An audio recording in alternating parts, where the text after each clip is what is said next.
अब देखिए, इंडिया से ये वेस्ट की तरफ ये इधर है मिडिल ईस्ट, और यहाँ अरब सुन्नी मुस्लिम मेजॉरिटी वाली कंट्रीज के बीच में ये है ईरान, और पहले इसको पर्शिया कहते थे।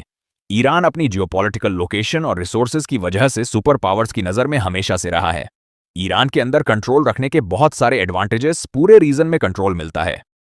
ईरान का एक बॉर्डर इधर साउथ एशिया से लगा है, दूसरा बॉर्डर इसका अरब से लगा है, नीचे इसके पर्शियन गल्फ, अरेबियन सी, जहां से दुनिया भर का ट्रेड होता है। ये स्ट्रेट ऑफ हर्मुज है, ये यहां पे है। ये इसको अगर ब्लॉक कर दिया जाए तो दुनिया का जो 20% ऑयल का जो फ्लो है उसको आप बड़ी आसानी से बहुत ही कम टाइम में रोक सकते हो। रिसोर्सेज की बात करें तो ऑयल और नेचुरल गैस के भंडार हैं यहाँ पे, लेकिन कुछ चीजें ऐसी हुई ईरान के अंदर जिसकी वजह से आज की डेट में ईरान की 28% पॉपुलेशन जो है वो पॉवर्टी में है, और 40% पॉपुलेशन जो है वो अगले 2 साल में पॉवर्टी में जाने वाली है। अक्टूबर 1834 का टाइम था, फहाद अली शाह की डेथ हो गई थी। मोहम्मद शाह जो थे वो राजा बनते हैं, और इनकी भी डेथ के बाद 5 सितंबर 1848 को इनके बेटे नासिर अल-दिन शाह ईरान के राजा बनते हैं। ये थोड़ा अग्रेसिव थे। इन्होंने राजा बनने के कुछ ही साल बाद करीब 1856 में एक एरिया था हेरत नाम से, जिसको राजा नासिर जो थे वो ईरान का हिस्सा मानते थे, और इसको ईरान के अंदर लेने के लिए ये अटैक कर देते हैं। और यहाँ पे ब्रिटिशर्स को एक मौका मिलता है, और ब्रिटिशर्स मौका देख के उल्टा अटैक कर देते हैं। पहले तो ईरान को वापस भेजते हैं, और उसके बाद ब्रिटिशर्स भी treaty on of Paris sign करा लेते हैं। सेम जो चीजें रशिया को नॉर्थ में मिली थी वही सारी सेम चीजें ब्रिटिशर्स को साउथ ईस्ट एरिया में मिल गई थी ईरान के। तो ये ट्रीटी वगैरह करके रशिया और ब्रिटिशर्स ने ईरान को अपने अपने तरीके से बांट लिया था, और अपना अपना हिस्सा ले रहे थे, और दोनों को लड़ाई नहीं करनी पड़ रही थी। इसकी वजह से ईरान के जो बाजारी यानी ट्रेडर्स थे उनका बहुत भारी नुकसान हुआ था। ईरान की जो पूरी टेक्सटाइल इंडस्ट्री थी वो पूरी तरीके से बाजारी यानी ट्रेडर्स के हाथ से निकल गई थी। तो ये बहुत बड़ा सेटबैक था आम जनता के लिए। तो इसको लेके जगह जगह पे ईरान के अंदर प्रोटेस्ट शुरू हो गए थे, और ये सब कहने लगे थे लोग कि राजा जो है वो विदेशी जो लोग हैं उनके हाथों बिक गया।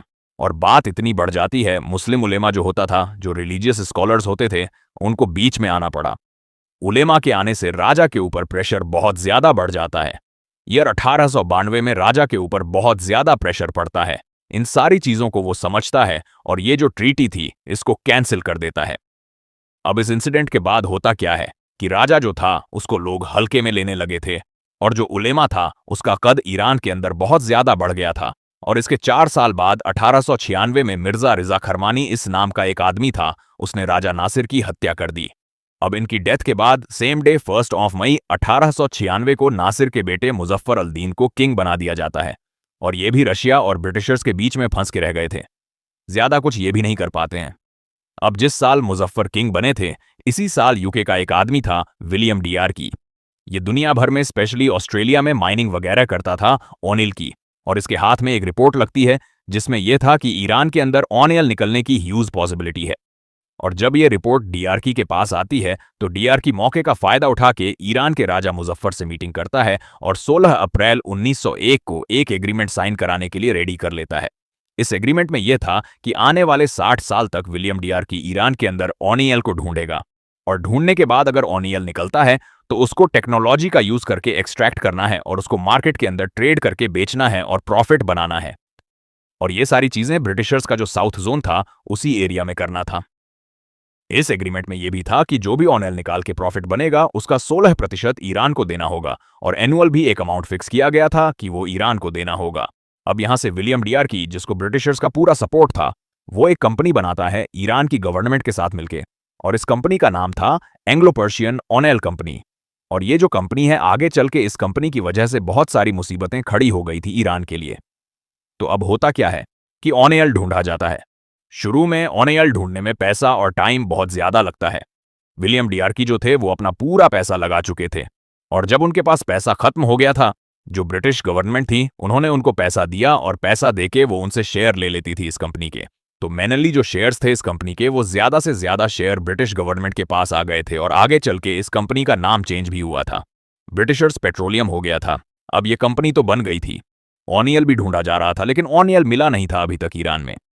अब इसके बाद ईयर आता है 1908, और इस ईयर में बहुत बड़ा जैकपॉट लगता है, और बहुत बड़ी ऑनियल फील्ड निकलती है ईरान के अंदर। अभी जैकपॉट तो निकला था, लेकिन इसका प्रॉफिट जो था वो ब्रिटिशर्स के पास जाना था। ब्रिटिशर्स इसके बाद पूरा का पूरा ऑयल निकाल के बेचना स्टार्ट कर देते हैं और ईरान को उसका 16% मिल जाता है और एनुअली भी उसका जो अमाउंट फिक्स था वो उसको मिल जाता है। अब देखिए, इस चीज को लेके एग्रीमेंट तो पहले कर लिया था ईरान ने और यहां से ईरान के अंदर दिक्कतें स्टार्ट होती हैं, जिसका इम्पैक्ट आज भी ईरान के ऊपर पड़ता है। इस पूरे इंसिडेंट के बाद ईरान के अंदर जो ईरान के लोग थे वो बात करने लग गए कि जो राजा है वो तो बिका हुआ है, वो किसी काम का नहीं है, और एक पैरेलली एक अलग सिस्टम बनाने की बात शुरू होने लगी। जो शुरू में मैंने आपको उलेमा के बारे में बताया था, जो रिलीजियस स्कॉलर्स थे, उन्होंने क्या किया, उन्होंने लोगों के सपोर्ट से ईरान के अंदर जो राजशाही जो मोनार्की चल रही थी उसको एज इट इज चलने दिया। उसके पैरेलल में एक इस्लामिक कॉन्स्टिट्यूशन चला दिया जिसमें वोटिंग, इलेक्शन, सारी चीजें होंगी। मतलब कि राजा अपना राज करता रहेगा लेकिन उलेमा जो है उसका भी से होगा, और इसको नाम दिया गया मजलिस। जैसे इंग्लैंड के अंदर कॉन्स्टिट्यूशनल मोनार्की है जहां पे क्वीन और राजा होते हैं, लेकिन पार्लियामेंट वगैरह वो सारा सिस्टम अलग चलता है। उसी से मिलता जुलता जो सिस्टम था वो ईरान के अंदर भी इंप्लीमेंट हो गया था। बेसिकली रिलीजियस ग्रुप जो थे ईरान के अंदर, उनके पास पॉलिटिकल पावर आ गई थी। इसको अलग अलग नाम दिए गए, Islamic consultative assembly, Iranian parliament भी बोला गया और ईरानियन मजलिस भी बोला गया। अब क्योंकि ये जो मजलिस थी ये पूरी तरीके से रिलीजियस स्कॉलर जो थे वो अपने हिसाब से रन करते थे, तो इन्होंने लॉ भी उसी के हिसाब से बनाया। जैसे शिया मुस्लिम रिलीजन जो है उसको ईरान का ऑफिशियल रिलीजन अनाउंस कर दिया गया। राजा और मजलिस जो थे वो ईरान को मिलके चला रहे थे, लेकिन एक्चुअल में हो ये रहा था कि मजलिस जो थी वही डिसीजन ले रही थी। ईरान की गवर्नमेंट की तरह एक्ट कर रही थी वो, और राजा सिर्फ नाम का बचा था। अब इसके बाद डेट आती है 16 जुलाई 1909। राजा मुजफ्फर अल-दीन, इनकी डेथ हो जाती है और इनके जो बेटे थे मोहम्मद अली शाह, ये राजा बनते हैं, और इनके बेटे जो थे वो अपने पिताजी से थोड़े अलग थे। ये ईरान के अंदर जो मजलिस का जो कॉन्सेप्ट था इसके बिल्कुल अगेंस्ट में थे। इनका ये मानना था कि राजा कुछ कर ही नहीं पाता है, सारे के सारे जो डिसीजंस थे वो मजलिस ले रही थी वोटिंग और कॉन्स्टिट्यूशन बना के। राजा सिर्फ नाम का था। अब मोहम्मद अली शाह क्या करते हैं, मोहम्मद अली शाह आर्मी की मदद लेते हैं और यह जो मजलिस के जो लीडर वगैरह थे इनके ऊपर अटैक करा देते हैं और इनको जेल वगैरह में बंद करा देते हैं। अब राजा जो था उसने मजलिस को बंद तो करा दिया था, लेकिन मजलिस को लोगों का सपोर्ट था। एक साल बाद 1909 में मजलिस ने क्या किया, उसने अपने खुद के फाइटर बना के राजा के ऊपर अटैक करा। उसके जो लीडर थे उनके ऊपर अटैक किया और जैसे ही सारी बातें आउट ऑफ कंट्रोल हो गई, मोहम्मद अली जो राजा थे वो ये सारी चीजें देख के रशिया भाग जाते हैं। तो इस पर्टिकुलर टाइम पे ईरान को कोई भी राजा गवर्न नहीं कर रहा होता है, पूरा का पूरा मजलिस जो थी वो कंट्रोल कर रही थी। लेकिन ईरान के रूल के हिसाब से ये गलत था, राजा होना जरूरी था। तो मजलिस क्या करती है, वो राजा का जो बेटा था 11 साल का उसको राजा बना देती है। वो एक पपेट की तरह रहता है। एक्चुअल में ईरान को जो चला रही थी वो मजलिस ही चला रही थी उस पर्टिकुलर टाइम पे। अब इसी बीच क्या होता है कि फर्स्ट वर्ल्ड वॉर स्टार्ट हो जाती है और ईयर 1917 में रशिया के अंदर खुद ही बहुत सारे रिवॉल्यूशन हो रहे थे। उससे अपना ही देश नहीं संभल रहा था, तो वो ईरान को छोड़ के वापस चला जाता है अपने देश में। लेकिन ब्रिटिशर्स यानी यूके को ऑयल मिलने के बाद ईरान छोड़ के जाना उसका पॉसिबल नहीं था। ईरान का जो ऑयल था वो यूके की इकोनॉमी का मेजर पार्ट बन चुका था और सारी की सारी इंडस्ट्री जो थी वो इसी ऑयल पे डिपेंड हो चुकी थी।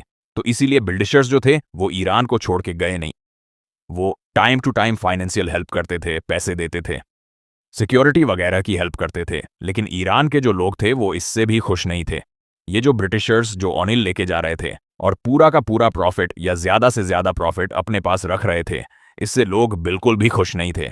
और इसी वजह से मजलिस क्या करती है, वो ब्रिटिशर्स को कहती है कि हमें आपकी कोई भी फाइनेंशियल हेल्प नहीं चाहिए, कोई भी आपकी सिक्योरिटी नहीं चाहिए, आप अपना देश संभालिए और ईरान को छोड़ के चले जाइए। शुरू में तो ब्रिटिशर्स ने साफ मना कर दिया कि वो नहीं जाएंगे, लेकिन फिर इंटरनेशनल प्रेशर पड़ता है तो ब्रिटिशर्स को जाना पड़ता है।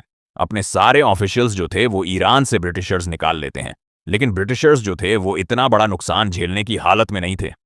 तो होता क्या है कि ईरान की जो आर्मी थी उसमें एक आर्मी हेड था रिजा खान पहलवी। ब्रिटिशर्स क्या करते हैं, रेजा खान पहलवी को पूरा सपोर्ट करते हैं और रेजा खान ईरान के अंदर तख्ता पलट कर देते हैं। ईरान का जो राजा था रजा उसको यूरोप भिजवा देते हैं। लेकिन रेजा खान को पता था कि मजलिस जो है उसको लोगों का सपोर्ट है, तो उसने खत्म नहीं किया मजलिस को, बल्कि रेजा खान ने क्या किया, मजलिस के अंदर जो लीडर्स थे उनको कुछ को पैसा खिलाया, कुछ को अपने सपोर्ट में रखा, कुछ को अपने लीडर्स से रिप्लेस कर दिया और जो नहीं माने उनकी हत्या करवा दी। तो मजलिस को हटाने की बजाय मजलिस का जो पूरा कंट्रोल था वो अपने पास रख लिया और मजलिस को एकदम वीक कर दिया। और इस पर्टिकुलर टाइम पे जैसे ही ईरान के राजा रिजा खान पहलवी बनते हैं, कजर डायनेस्टी का एंड होता है और ईरान के अंदर पहलवी डायनेस्टी ये शुरू होती है। अब रिजा खान जो थे, उनके ऊपर वेस्टर्न पावर जो थी, उनका पूरा इन्फ्लुएंस था। ये एक सेकुलर और मॉडर्न लीडर बन के सामने आए और ईरान को पूरी तरीके से मॉडर्नाइज कर दिया। जैसे 1928 में ईरान के अंदर आदमियों को यूरोपियन स्टाइल में ड्रेस पहनना कंपलसरी कर दिया गया, हेड लगाना कंपलसरी कर दिया गया, मस्जिदों के अंदर चेयर्स लगा दी गई, औरतों के लिए पर्दा और बुर्का पहनना बैन कर दिया गया, औरतों को जॉब करने के लिए एनकरेज किया, उनके लिए गवर्नमेंट जॉब निकाली गई, कैफेज और सिनेमा के अंदर लड़कियों को जाना अलाउ किया गया। आज अगर आप देखोगे तो बहुत ज्यादा पर्दा है, लेकिन उस टाइम पे औरतें ऐसे रहती थीं। सेकेंड वर्ल्ड वॉर के बाद यूएस बहुत पावरफुल हो गया था और यूएस के जो इंटरेस्ट थे वो ईरान के अंदर थे। तो यूएस ने अपने नंबर बनाने के लिए वो यूएन में जाता है और यूएन में उसकी चलती भी थी। यूएन के अंदर यूएस जाके कहता है कि रशिया जो ईरान के अंदर घुसा है ये गलत है और रशिया को बाहर जाना चाहिए। रशिया के ऊपर प्रेशर पड़ता है और रशिया जो है वो बाहर निकल जाता है। तो जब ये सेकेंड वर्ल्ड वॉर खत्म हुआ तो सारे देशों की हालत खराब थी और सिर्फ यूएस ही अकेला बचा था जो स्ट्रैंग था। यूके जो था वो यूएस की प्रॉक्सी की तरह एक्ट करने लग गया था और वर्ल्ड का मेन लीडर जो था वो यूएस बन चुका था। अब उसमें यूएस की भी कंपनीज आ गई थी और उनका भी 50-50% शेयर हो गया था। कहने का मतलब ये है कि ईरान के ऑयल का फायदा उठाने वाला अब यूएस मेन प्लेयर बन गया था और इसकी वजह से यूएस अब ईरान के इंटरनल अफेयर से लेके ईरान का जो राजा था उसकी पॉलिसी तक हर चीज में इंटरफेयर करने लगा था। और ईरान की भी मजबूरी थी क्योंकि उसको यूएस से डॉलर आ रहे थे और उनकी जरूरत थी ईरान को। और ये सारी चीजें जो यूएस कर रहा था ईरान के अंदर, इसको सबसे पहला झटका लगता है ईयर 1951 में, जब ईरान की जो मजलिस थी उसमें से एक मेंबर जिसका नाम था मोहम्मद मुसादिक यूएस के इस तरीके से ईरान के अंदर इंटरफेयर करने के अगेंस्ट में आके खड़ा हो जाता है। इसने कई तरीके से प्रोटेस्ट करने स्टार्ट किए कि जो राजा है वो ईरान का ऑनियल बेच दे रहा है बाहरियों को, गरीब मर रहा है और जो ऑनियल है वो गोरों के हाथ में जा रहा है। और उसने सबसे मेन चीज ये कही कि ये जो गोरों ने एंग्लो ईरानियन ऑनियल कंपनी बना के ये जो ऑनियल की डील की थी और जो एग्रीमेंट किया था ये एग्रीमेंट इलीगल है, हम मानते ही नहीं इसको। ये चीज उसने कही। अब ईरान के अंदर ऑलरेडी इतना अनएम्प्लॉयमेंट था, लोग परेशान थे, तो मोहम्मद मुसादिक को लोगों का बहुत भारी सपोर्ट मिला। जो वर्कर थे एंग्लो पर्शियन ऑनियल कंपनी के वो काम करना बंद कर देते हैं, स्ट्राइक कर देते हैं।